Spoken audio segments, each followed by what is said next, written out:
from the Home Depot, Thom Hacker. First, some supporters to thank, and thank you for listening. Here it is, the fully integrated cloud CX platform that you need to act smarter, respond faster, and be first in CX. Now you can turn innovation into value, scale up when you need, and add new capabilities whenever the situation demands it. One experience, a single unified solution for employees and customers. One cloud, a single cloud offering based on AWS public cloud technology. One path for migration to the CX1 platform. The fully integrated cloud customer experience platform from NICE, allowing you to be first in CX. Visit nice.com for more. Leaders responsible for operations, information technology, customer experience, contact centers, customer care, service and support are invited to register for a free CCW digital membership. Membership includes networking with 100,000 plus qualified industry professionals, quarterly executive research reports, product matchmaking, and more. Go to ccwdigital.com to join the community. That's ccwdigital.com. The H after the T in Thom of Thom Hacker is no accident. It's been placed there after years of progression. Thom is responsible for supporting the online environment through his customer contact center. Any online purchase or order question that you, the customer, have for the Home Depot go through Thom and his team. Interactions with the center run the gamut, but the top two are help me place an order and where is my order, or WIZMO, which is actually around 50% of all calls. Thom sees opportunity in the progression of the order, but there are folks that still do want to call. Understanding that, Thom truly enjoys working on the strategy of creating an effortless customer experience. Welcome to CCW Digital on B2B IQ. I'm your host, Seth Adler. Download episodes on ccwdigital.com or through our app in iTunes, within the iTunes podcast app, in Google Play, or wherever you currently get your podcasts. Thom Hacker. It's Thom with an H. Why did you decide on, because you could go Thom, Thomas, of course, but you could go Thom, no H. There was a progression. It used to be TJ, actually. Interesting. Yeah. Interesting. Thomas Jr. Aha. All right, so Dad's Thom, too. Dad's Thom. Uh-huh. And is he Thom with an H as well? Thom with no H. Oh, this gets even more intriguing. Even more intriguing, yeah. So was it to kind of decipher the mail type of thing? No, it always boggled my mind why people don't spell it with an H, because if you think about Thomas, the shortened version of Thomas is T-H-O-M. It's appropriate. Right. Why would we remove the H? That's right. Just because we're shortening it to Thom.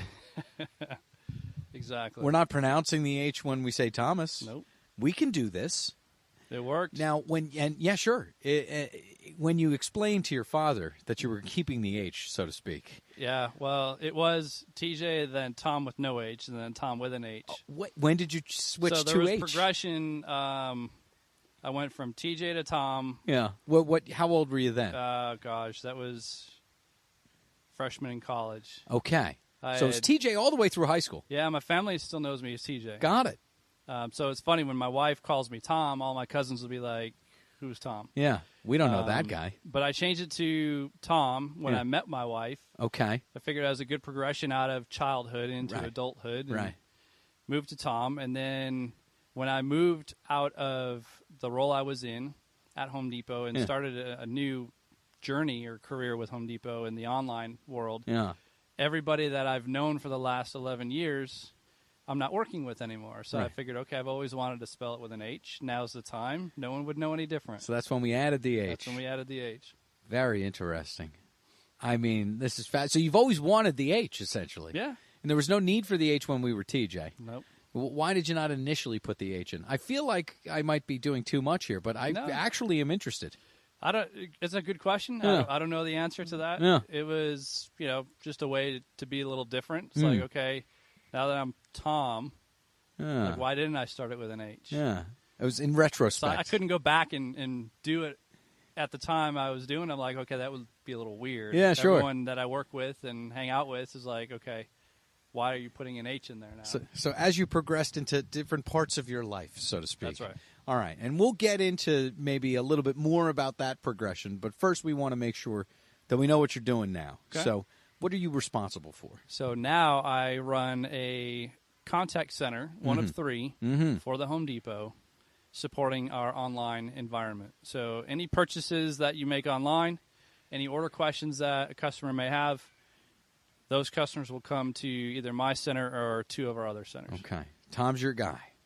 I'm your guy. Now, I just noticed that you said the Home Depot like people say the Ohio State. Right. Is that... it is the Home Depot. All right. Yep. That's something I should be getting used to. Sure. We'll train you to say the Home Depot. Was that also a progression, or no? It's actually always been the Home Depot. Uh-huh. A lot of people just mistakenly call it Home Depot. Right, but not you. Because if you look at our logo, actually, it's the Home Depot. Yeah, I'm thinking about it now, and I'm seeing the. Right. Yeah. All right. So, what kinds of inquiries, requests, complaints, etc., are coming in from e-commerce to Tom's team? It's the gamut, you name it. Our top 2 interaction types would be help me place an order. Mm-hmm. I'm replacing a refrigerator. I need one with these dimensions. I want to spend X amount of money. Help me figure it out. So our associates will help with that. Yeah. The other is, okay, now that I've placed my order, where the heck is my order? It was supposed to be here yesterday. It never showed up. My shipping tracking says it's delayed. Tell me why. Right. So it's really the 2 call types or interaction types is placing an order and what we call WIZMO. Where is my order? WIZMO. Yeah. So what percentage of WIZMO do we have? It's a pretty high percent. It's, at least half of our calls. Okay. Now, is that generational? In other words, I know to check tracking before I, head to you guys personally, and I'm Gen X. So how much of it is generational and how much of it is, maybe better, more improvement of information on your end? Right, yeah. I'd say it's a little bit of a mix of both. We've got some opportunity from a progression of your order standpoint. Yeah.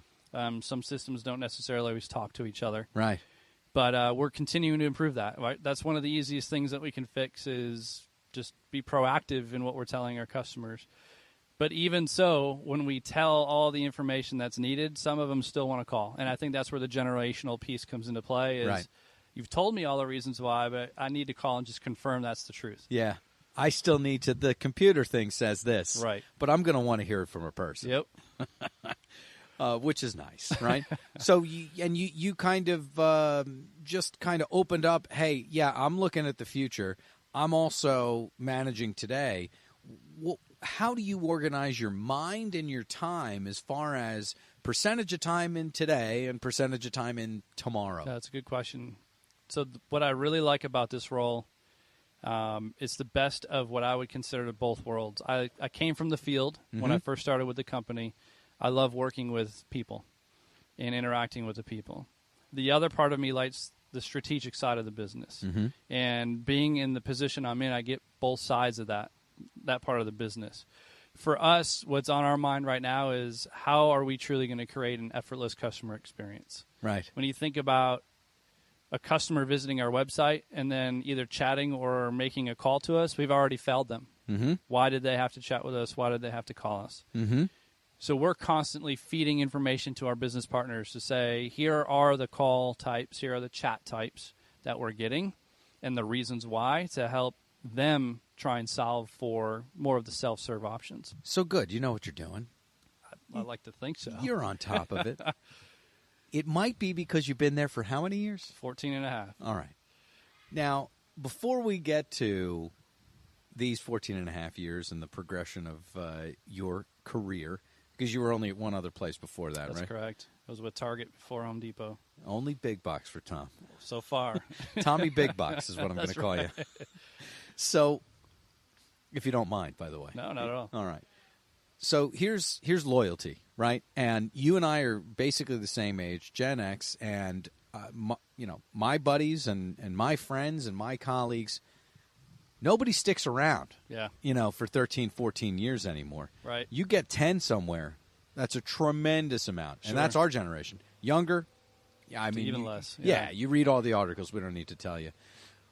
Talk about loyalty to an organization and keeping things new for a guy like you. Yeah. I would say the loyalty is more on the organization's part to their associate. Uh-huh. So when I left Target and came to Home Depot, on day one, I thought it was the biggest mistake in my life. How so? The environment in a big box home improvement retailer is much different than a mini hardline, soft lines retailer. Okay. In terms of, if you compare Target to Home Depot, back when I started at Home Depot, our systems were so antiquated. And we were running things in DOS applications, while the environment I came from, we had scan guns that could tell you how much of something we had in stock in the stock room. Sure. So it was drinking through a fire hose. But I quickly realized the culture at Home Depot and the fact that they really put their time and they invest in your growth and development. How so? It's everything in terms of a conversation is geared around how can I help you get better? Mm-hmm. We don't, and even the philosophy in our centers, the opportunity that we have to talk with our associates, it's not sitting down and really pointing the finger at them and telling them what they did wrong. Okay. It's giving them the opportunity to tell us how they think things are going and to allow them to write a path of development for themselves. Speaking coaching on calls. Yeah. We'll listen to a call, and the supervisor doesn't just jump in and say, here's what you did right, here's what you did wrong. It's more around, okay, tell me a couple good things that went on in that call. Right. Tell me a couple things that you want to improve on in that call. Right. They take the ownership, and they grow with it, where it's not the other way around, which just feels more like you need to do this or else. Yeah, and that's on the call side. On the career side, that's tough to do. That's a tough way to manage, meaning the onus is on the manager. Right. How do you set that up so that you can actually get constructive feedback as opposed to, well, if you're going to let me talk, I'm going to talk. Right. For me specifically, if I look at my career, you have to want the feedback. Mm-hmm. If you're not open to the feedback, then you're going to get stuck doing what you've always been doing. So if you're open to receiving that feedback, whether positive or negative, that's when you need to drive for it. Mm-hmm. So my career at Home Depot has all been about, tell me, like if I messed up with something or you don't like the way I'm doing something, tell me. Yeah. Because I just need to get better. And that's at all levels. That's at the peer level. That's at the direct reporting relationships. That's at the boss level. Yeah. So all of that feedback is really what allows me to kind of take a step back and say, let me reflect on the feedback I'm getting and how do I continue to improve on who Tom is. Yeah. And that's built into the structure of the whole organization. Right. Yep. And it almost, the call center specifically, the contact center specifically benefits from it because it's a great way to manage contact center. That's right. It works. It's all about our culture. We have values that we live by. We have 8 core values. And we have something we call the inverted pyramid, which is really putting the associate and the customer at the very top. Okay. And the CEO and upper management is at the bottom. All right. They're, quote unquote, the least important.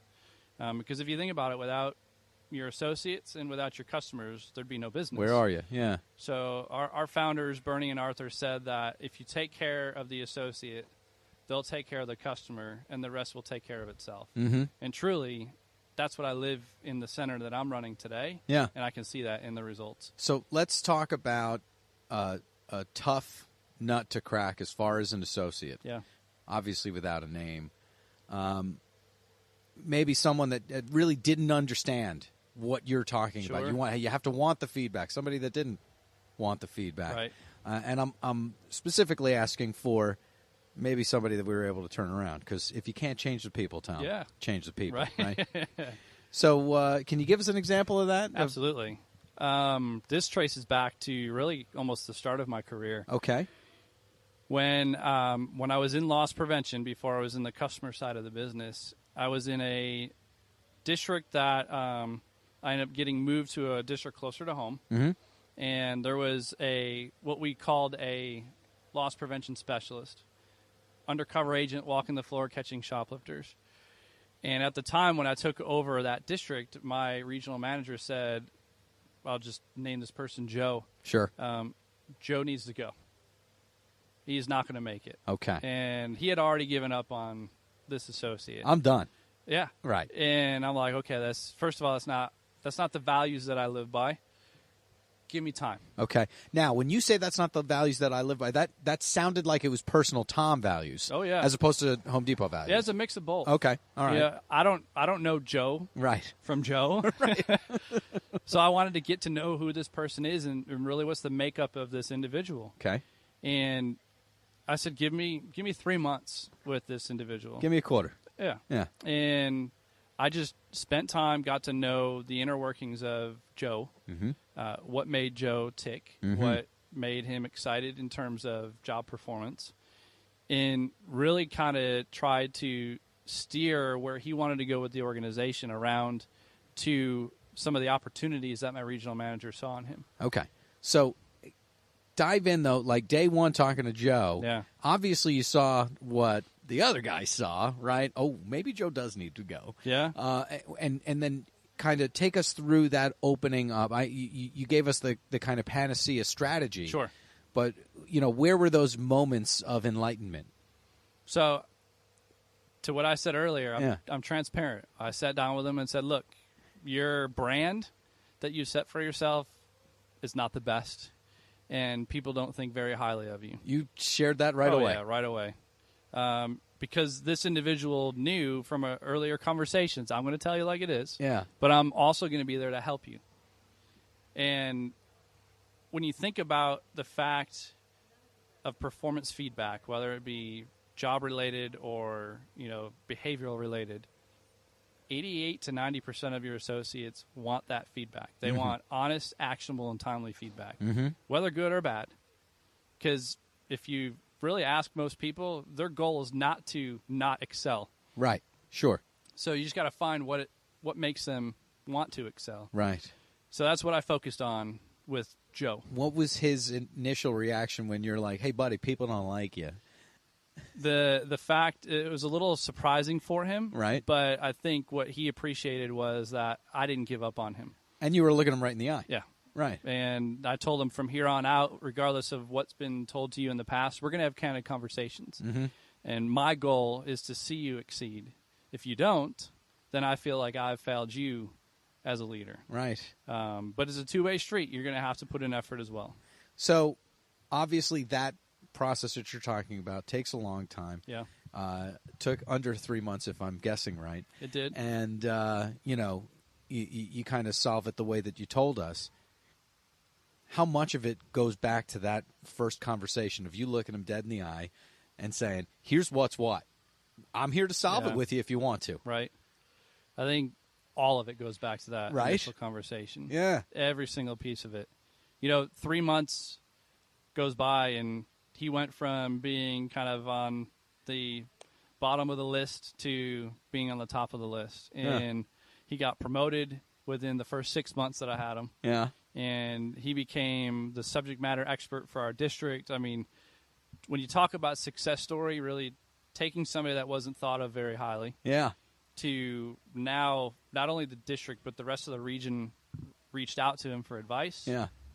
That made me feel like I've accomplished what I was set out to do. Absolutely, and congratulations. 2 things. What did that other manager say? You're right. I appreciate you taking the time to focus on the development and not give up on them. And Joe as SME Joe, what was his kind of looking back to you, realizing what you and he had done together?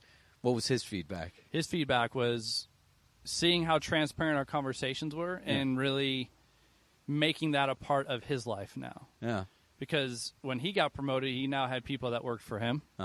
And he carried that philosophy on in having those transparent conversations. Yeah. Did you say thank you? Oh, yeah. All right. Oh, yeah. He knew what happened type of thing? Oh, yeah. He knew it happened. The funny thing is I still talk to him to this day. Yeah.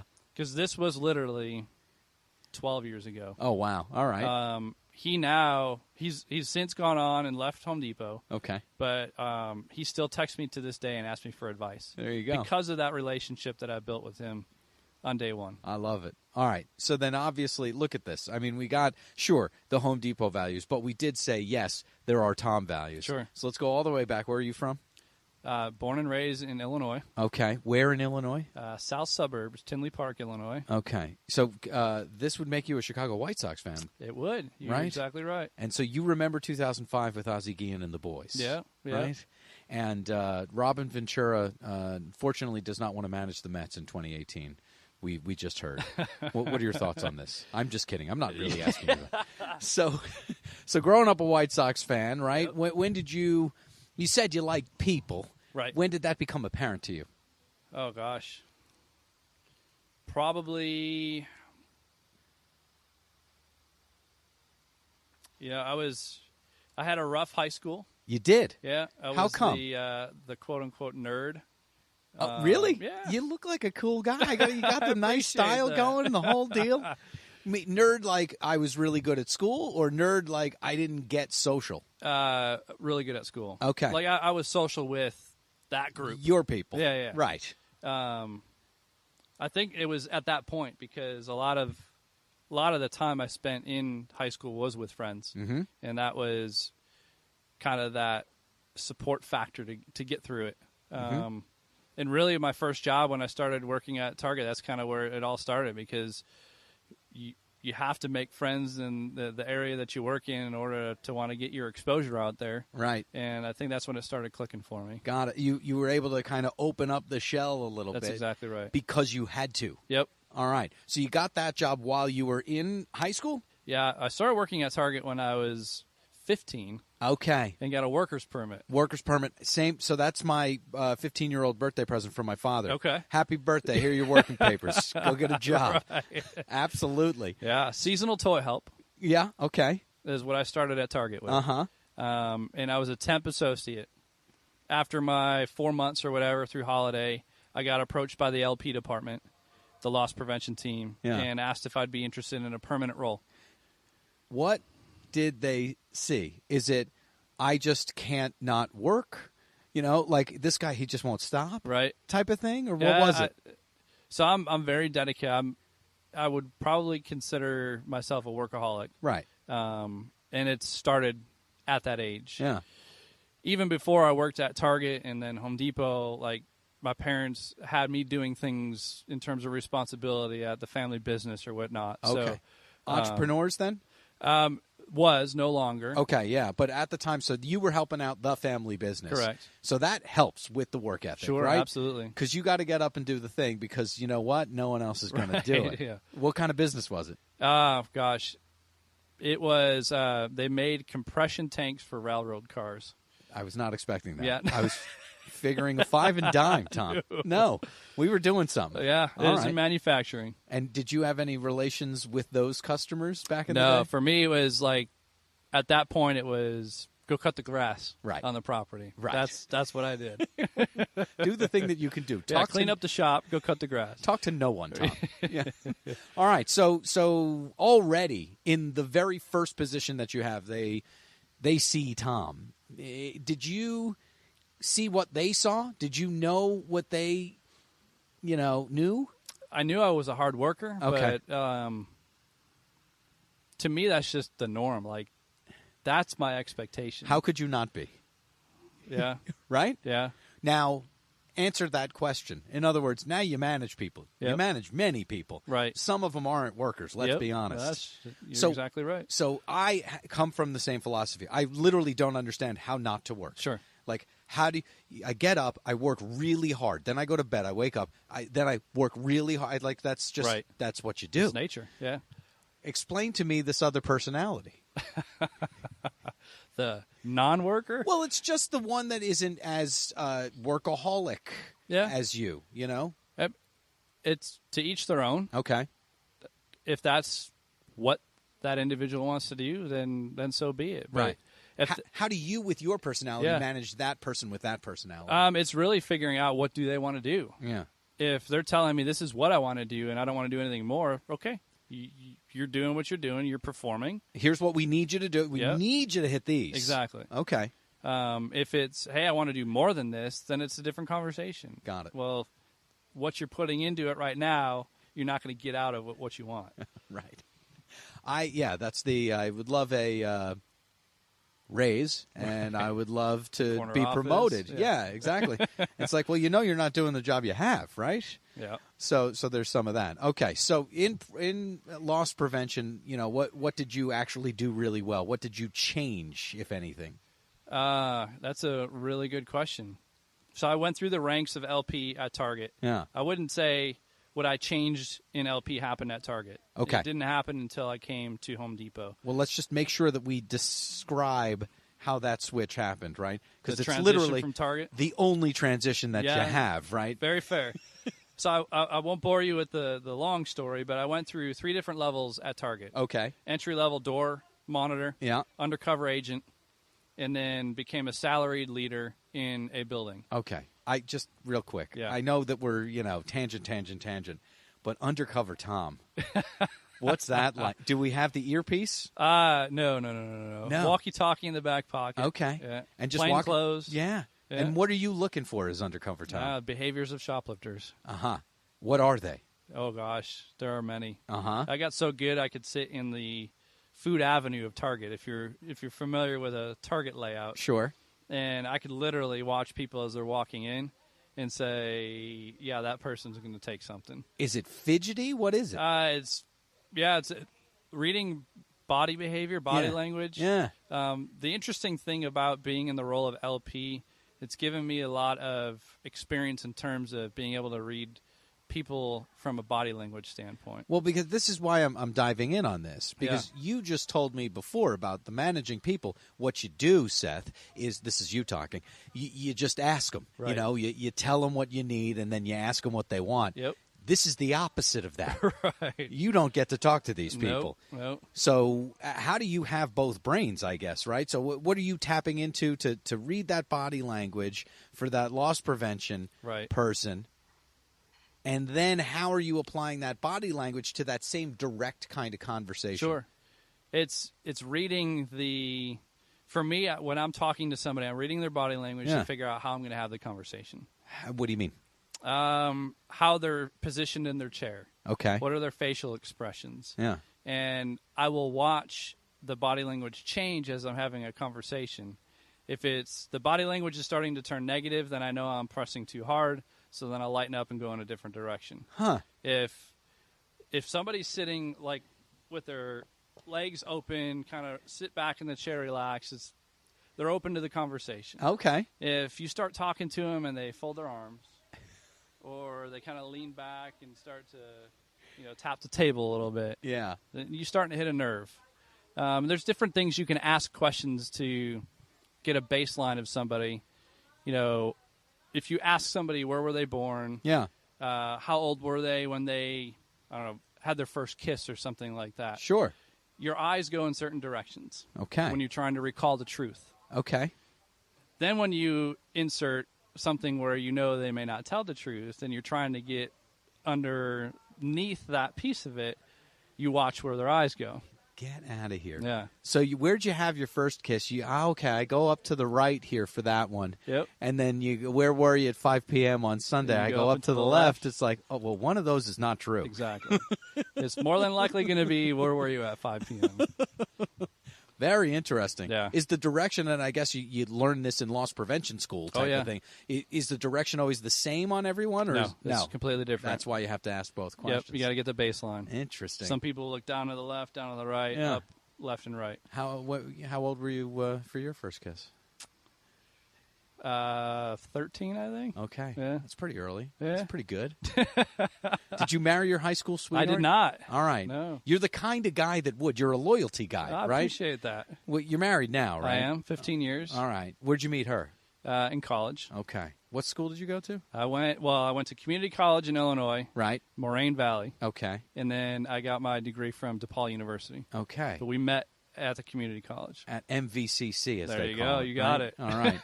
And DePaul, what degree did we get in DePaul? I got a bachelor's in marketing and business. All right. Where is DePaul? It's in Chicago. Okay. There's 2 campuses. You have one in the Loop and then one in Lincoln Park. And which one were you at? I commuted back and forth to both. Got it. Decent basketball team for DePaul. Yeah. So every March you got to do that. I'm actually not a huge sports fanatic, believe it or not. Interesting. Yeah. It's too much of that working hard thing. I gotcha. I don't have the time to care this much about them. Right. Which is fair. Too much would fill this part of the brain and not allow the other stuff to stay there. Yeah. You said marketing and finance, right? Marketing and business. You said marketing and business, right? Marketing, I can see the business thing, right? Yeah. We're just going, we're doing the thing. Why marketing? It excited me back when I was going through school about the different ways to reach out to people and make a difference, and see how a certain message can be translated differently to each individual.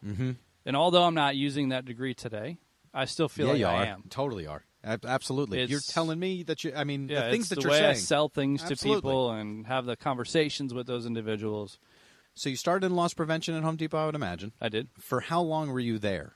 I was in LP with Home Depot for 11 years. What did you change in LP? Because you said, I learned enough at Target, I didn't implement. What did you implement at the Home Depot? Yeah, one of the biggest things that I'd say I changed not only for Home Depot, but I'd like to say for the industry as well. Yeah. I used to go to NRF and RILA conferences, and I've spoken a lot there. And a lot of the things that we did at Home Depot is we kind of changed the way you think about loss in a company. Okay. Most companies think about loss in two ways. Shrinkage. It's either theft and fraud, or it's operational. Okay. We added a third element. It's called systematic, or IT. It's our fault. Yeah, that's exactly right. And we changed at Home Depot the way we looked at shrinkage. Shrink is a mixture of not having what you should have and having too much of what you should have. So it's called shrink and swell. And shrink is the combined number. It's the net number. Well, what we ended up looking at is we saw shrink on the rise, and we were trying to figure out why. Yeah. And after months and months of trying to figure it out, I'm like, why don't we separate the two of them out? Let's look just at the swell, and let's look just at the shrink. And what you can see is we were becoming more accurate because we were reducing swell. We were also reducing pure shrink, but swell was reducing faster on a rate than shrink was reducing. Right. So it looked like shrink was getting worse, but in reality, we were just becoming more accurate. So we changed the way we looked at that. Yeah. We presented that at the NRF and RILA conferences and shared examples of how we separate the two and then what we look at from a systematic standpoint. And that was kind of my go out on top. That was the last big thing I did when I was in that role. And then that's win the Super Bowl and retire. That's right. It's time to go do something different. And you say that the rest of the retail industry has reacted to that. From what I can know today, I mean, I've lost touch with a lot of the LP industry, but I know specifically at Home Depot they still speak to it that way. Yeah. And some of the peers that I still keep in touch with outside of Home Depot, they still talk about looking at it in that perspective. So I'm trying to read your face, right? Yeah. Learn some Tom lessons here myself. It seems like you're more pleased that the business learned the lesson than you are proud of yourself for doing it. Agreed. Why is that? That's a very unique. I'm very humble. Yeah. No, serious. That's really tough to do. Is your dad and are your mom? Is your mom? Are your parents humble or like? Yeah, they are. Okay, they are. All right. That's just who I am, though. I mean, I'm not about taking the recognition. I'll be there to help lead the team to do it, but it's the team that's really producing the result. All right. So now, obviously, if we do these presentations and, we're affecting the way other people do it, let alone one of the biggest retailers there is, right? We're doing okay. Yeah. What was the next kind of remit for Tom?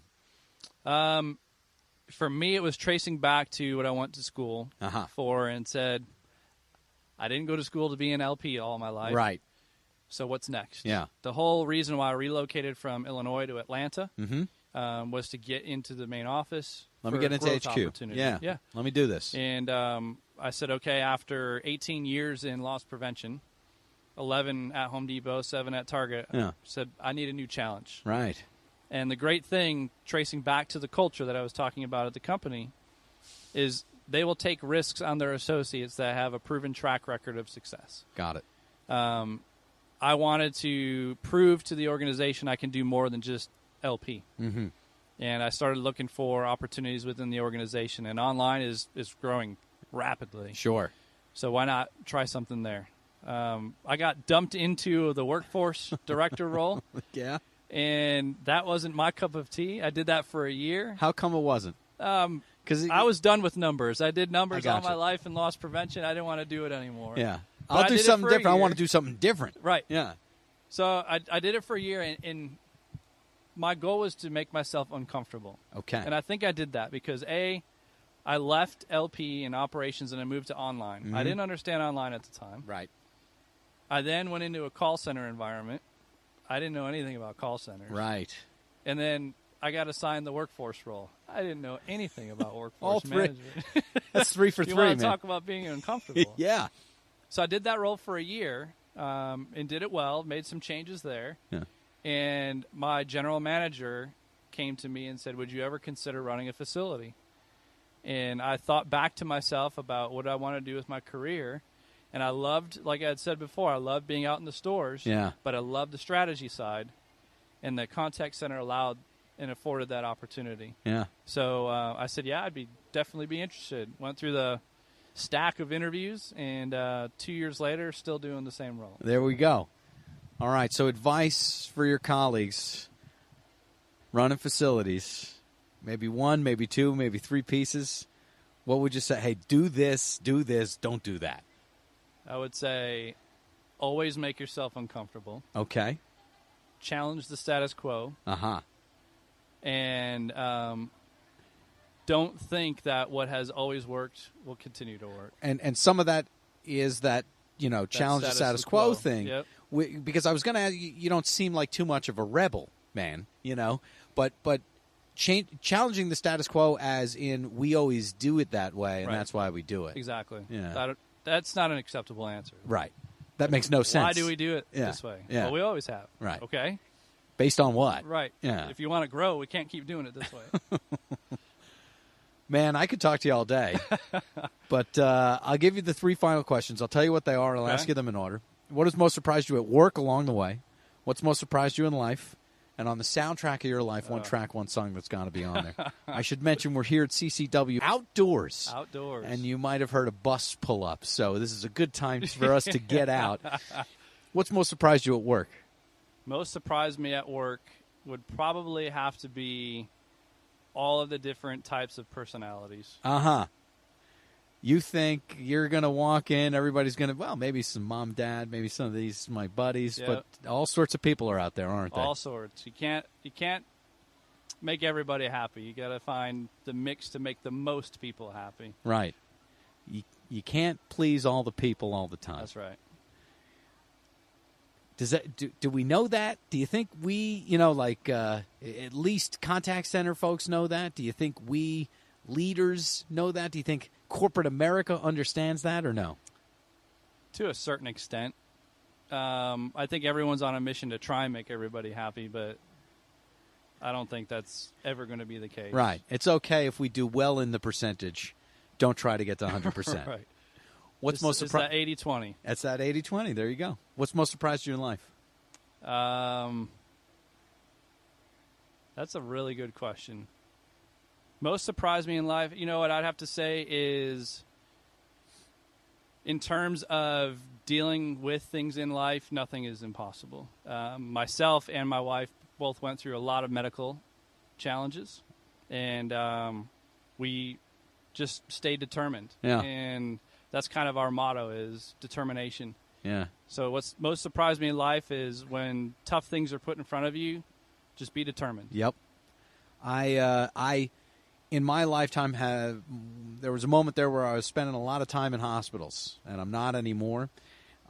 It sounds like there's a lot of time you were spending in hospitals, and it sounds like you're not anymore. Not anymore. So congratulations on getting through that. Yeah. You know what I mean? All right, Tom. This is the tough one. Tommy Big Box. On the soundtrack of your life, one track, one song that's got to be on there. Man. Yeah, I'm going to embarrass myself right now. Back when I was in college, I was a huge fan of boy bands. Okay. Oh, my God. Really? So, yeah. I don't know the one track. I would have to say anything on Backstreet Boys or NSYNC would be fine with me. Here's what's happening right now. I'm shocked, but every woman that's our age that's listening loves you even more. I can show you pictures of what I used to look like. Everyone called me Justin Timberlake. Unbelievable. Thom, really appreciate it. Appreciate it. And there you have Thom Hacker. I'm going to tell you like it is, but I'm also going to be there to help you. And a formerly troubled employee, he still texts me to this day and asks me for advice because of that relationship that I built with him on day one. Very much appreciate Thom's time. Very much appreciate yours. Stay tuned.